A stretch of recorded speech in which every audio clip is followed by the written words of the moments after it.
Diddy's court day just turned into a bombshell. Police Carlight reports claim his own attorney accidentally exposed something shocking, an alleged HIV report tied to the music mogul. But that's not all. Hidden tapes, blackmail rumors, and even a wild Meek Mill birthday party allegedly caught on camera are now back in the spotlight. What things those people were doing on those tapes, and who was doing shit on those tapes? Because I heard they found like 250 cameras or something like that. Jaguar Wright and other insiders insist Diddy has been running secret swinger parties for years, with cameras rolling the whole time. A 19-hour deposition transcript just leaked, and in it, shocking admissions were made under oath. Entire timelines of betrayal, revenge, and secret deals are now public. What seemed like a trial is becoming the scandal of the decade. The silence inside the courtroom was heavy, almost suffocating. Then, like a grenade, one slip from Diddy's own defense team changed everything. It wasn't an opposing lawyer, it wasn't a hostile witness. It was his own attorney who let something slip that froze the room.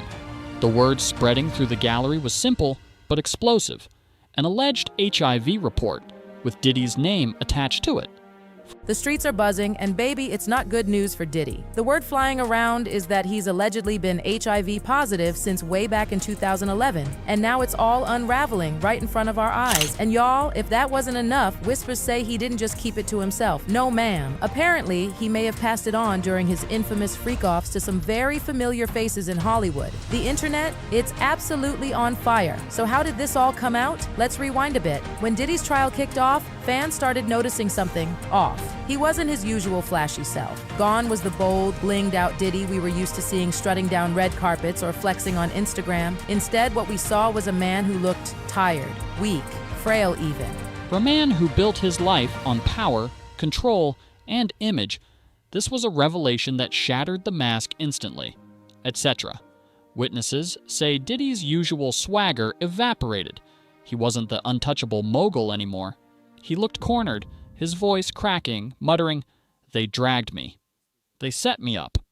Some in the gallery thought it was the first time they had ever seen him vulnerable. Others whispered it was the moment his empire truly began to collapse. Range helped protect him, which allowed his power to grow. This oppressive system has harmed our culture and society for far too long. It's time to stop enabling people like Diddy, Wright said, urging the industry to change. Jaguar Wright told us that Diddy learned everything from Clive Davis. Jaguar Wright has explained how much of a monster Clive Davis is, and she constantly says that Diddy learned everything from him. Jaguar Wright claimed that Clive Davis had something to do with Whitney Houston's unaliving because she was getting ready to leave Clive Davis's record label because she realized she was missing a whole bunch of money. And a lot of people thought it was terrible when Clive Davis continued to party even though Whitney Houston had just died in the same hotel. And then to add that with even more mystery, it was super weird when Whitney Houston gave this note to Brandy the night before she passed away. And honestly, I want to know what that note says more than anything honestly in the world. And then after Whitney Houston passed away, Bobby Brown's sister started saying that Whitney's death was no accident and saying that Bobby Christina was not safe. Whitney Houston's body told anybody upon looking at it that it was foul play. Okay, don't get it twisted. No, Whitney Houston, I counted at least 10 gashes in her chest alone. She had marks up and down her legs. Her fingernails were chipped. Her face was busted out. It was blown up. Yes, as if somebody was punching her in the face. Whitney Houston fought for her life. Jaguar Wright, never one to hold back, added fuel to the fire. She claimed his collapse wasn't about humiliation alone. According to her, it was because the truth was finally catching him. Wright's words hit like daggers. He doesn't. Everything he does with everyone else, it's for money. But when it's just you, it's supposed to feel special. Not at all. Not at all. Then came more jaw-dropping testimony. The attorney himself admitted, right there in open court, that Diddy is a swinger, and not in the discreet, behind closed doors sense. We're talking full-scale parties, men and women, multiple partners, carefully orchestrated nights where nothing was off limits. The courtroom gasped.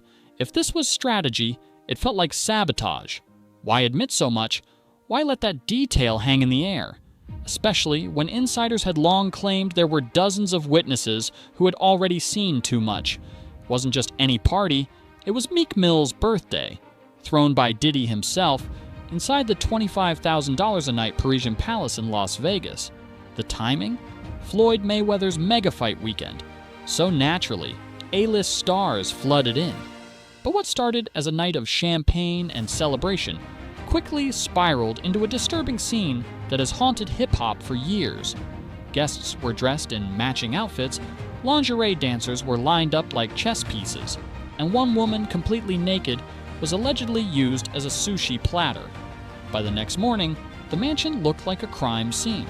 Broken bottles littered the floor, drugs and razor blades were scattered everywhere, and insiders swore they saw blood-stained sheets and used condoms left behind. And then came the bombshell. A viral audio clip, allegedly recorded that night, hit the internet. Too graphic for YouTube, the tape supposedly captured Diddy and Meek in a compromising situation. They had a recording of Meek and Diddy making love? Ew. I don't know if it was love. Okay, you have it? Let's hear it. Yo, wait a minute.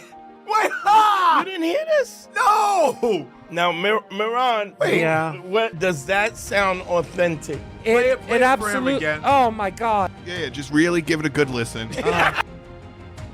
Meek immediately denied it, insisting the audio was AI generated. He fired back online, writing, "My voice is so powerful as a black man from the ghetto. They want it gone. I'm under control of no human." But the internet wasn't convinced. Conspiracy theories exploded. Some pointed fingers at Diddy's own bodyguard. Others whispered about Meek's ex, Nicki Minaj. Jaguar Wright went further, claiming Nicki paid someone to leak the tape. Nicki later laughed it off on a podcast, joking, "Meek loves controversy and doesn't mind being dragged." For years, whispers swirled that Diddy's empire wasn't built on music alone, but on secrets. Gene Deal and Jaguar Wright claimed his mansions were wired like fortresses, with over 250 hidden recorders watching every move. Producer Little Rod swore under oath every room was bugged. Bedrooms, bathrooms, lounges, nothing was off limits. The result? Hours of footage allegedly showing celebrities, politicians, even pastors caught in acts too wild to imagine. When federal agents raided Diddy's homes, insiders say they seized stacks of hard drives and tapes, but curiously, none of it ever appeared in court. Gene Deal asked the haunting question, why didn't they use those tapes? Because then it would have been public record. The theory? Prosecutors shielded powerful names caught on camera. Rumors even tied Prince Harry to one of Diddy's infamous nights, alongside executives from Universal Music Group. According to Gene, Diddy made it safe for white industry elites to indulge in worlds they'd never risk on their own.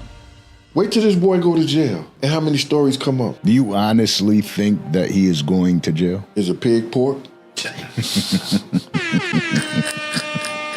Then came the strangest twist. Prosecutor Duman Wim, who oversaw the raid, suddenly retired, blaming the Trump administration. But conspiracy hunters believe the truth runs deeper. Those missing tapes weren't destroyed, they were silenced because they hold the real reason Diddy's empire finally collapsed. This is his home in Star Island. Live pictures where Homeland Security investigators are right now on the scene. We're told this is part of a federal investigation into human trafficking led out of the Southern District of New York. Once again, you're looking at live pictures from the home of Sean Combs, also known as Diddy.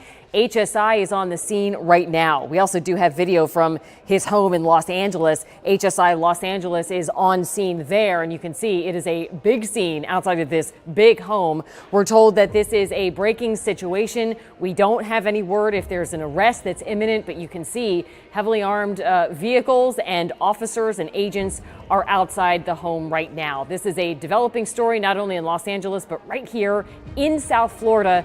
As soon as we get more, Nicole, we will let you. If Gene Deal gave us the blueprint of Diddy's empire, Jaguar Wright poured gasoline on it and lit the match.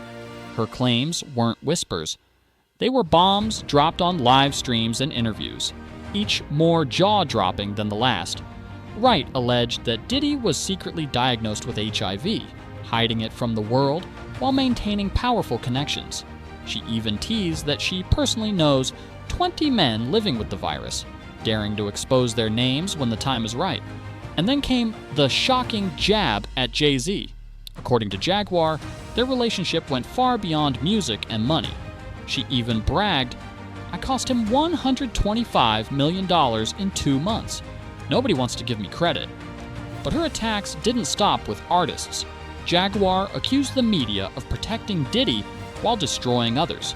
She blasted NBC and Gayle King, accusing them of running softball interviews for Jay-Z while vilifying R. Kelly. The core of her fury? A system of protection. Wright claimed that Clive Davis and Lucian Grainge shielded Diddy for decades, covering scandals too explosive for the public eye. But she didn't stop there. She tied Clive Davis to Whitney Houston's mysterious death. Jaguar said Whitney was leaving Davis's label over missing money, and when her body was found, she had injuries that suggested something darker. She alleged Whitney's daughter, Bobby Christina, suffered the same fate after her boyfriend conveniently met with Davis beforehand. According to Wright, both were silenced to protect an empire worth billions. The allegations spiraled deeper. Wright claimed Diddy's father was actually a government informant and that his mother might not even be who she says she is. But perhaps the most surreal accusation came when she described Diddy dumping evidence from his private jet into open waters right before federal raids, thousands of bottles of baby oil, illegal tapes, and hard drives sinking into the ocean. In March of this year, special agents from HSI executed search warrants at Combs' residences in Miami and Los Angeles. They also executed a warrant for Combs' electronic devices. During those searches, agents seized evidence of the crimes charged in this indictment. They seized firearms and ammunition, including 3 defaced AR-15s and a large-capacity drum magazine. They also seized evidence of the freak-offs, electronic devices that contain images and videos of the freak-offs with multiple victims. And they seized cases and cases of the kinds of personal lubricant and baby oil that Combs' staff allegedly used to stock hotel rooms for the freak-offs, more than 1,000 bottles altogether. And as if the walls weren't already closing in, Jaguar pointed to a chilling sign. Kim Kardashian unfollowed Diddy on Instagram right before the FBI raided his mansion. By February, reports leaked that Diddy had been rushed from prison to the hospital. The official reason?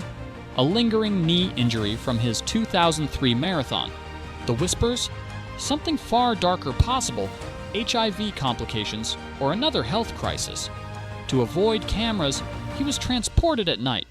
But when he finally reappeared in court, jaws dropped. The man once obsessed with image looked unrecognizable.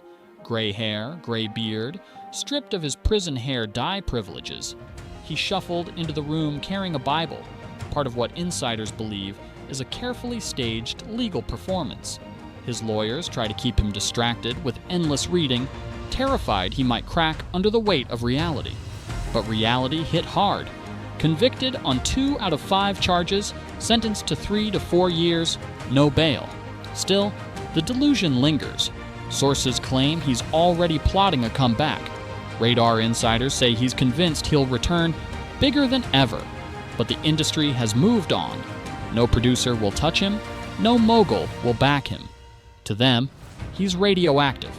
His attorney, Mark Agnifilo, insists he is determined to do something exceptional when he gets out. But Jaguar Wright has a darker take. She says this isn't resilience, it's strategy. A manipulative attempt to reinvent himself, destroy evidence, and re-victimize people all over again.